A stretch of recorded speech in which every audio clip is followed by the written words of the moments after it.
And after Taliban takeover, it's become clear a huge amount of military hardware was left by withdrawing coalition forces and surrendering Afghan troops.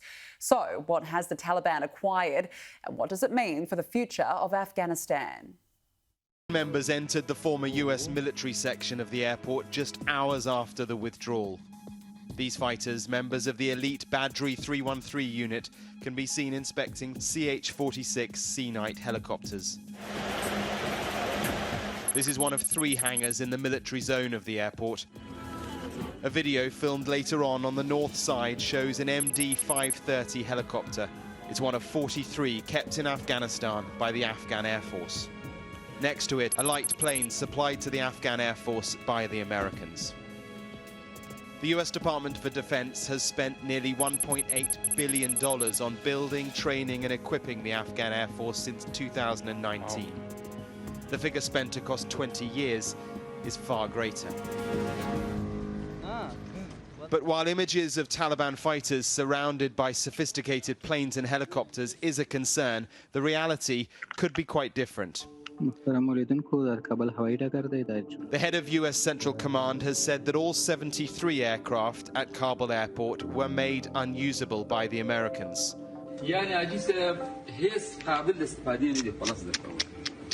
Analysis of satellite images from neighboring Uzbekistan found that at least 45 aircraft had been moved to an airfield there.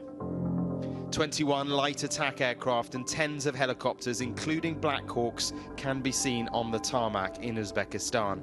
However, the Taliban are in possession of some aircraft that are still usable. This video shows Taliban fighters flying a Soviet-era Mi-17 helicopter near Herat. And at least one UH-60 Black Hawk helicopter was seen being flown by the Taliban in Kandahar province.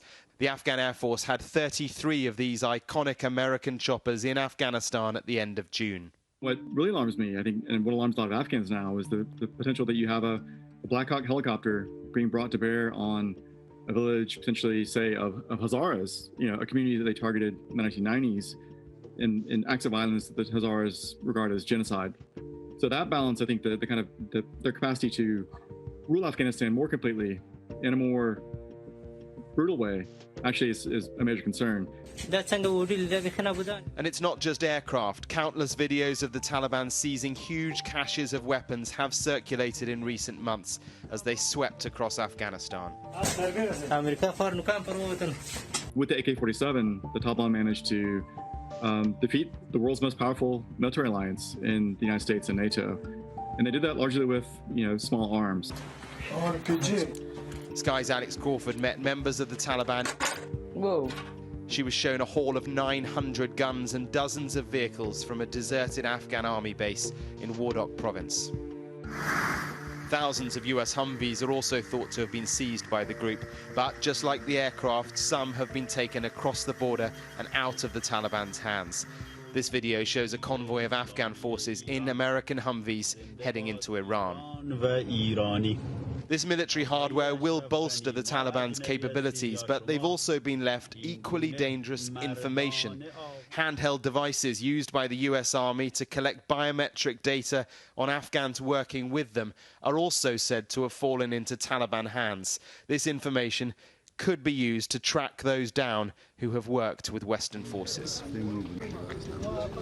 The Pentagon says it does not know how much equipment could now be in the Taliban's hands. And as more and more footage of Taliban fighters operating old US and Afghan military kit continues to emerge, the true cost of leaving these things behind is yet to be seen. They will use those weapons, not in a way that suggests they're reformed, but in fact they will go back to really their instincts, which are to rule with an iron fist.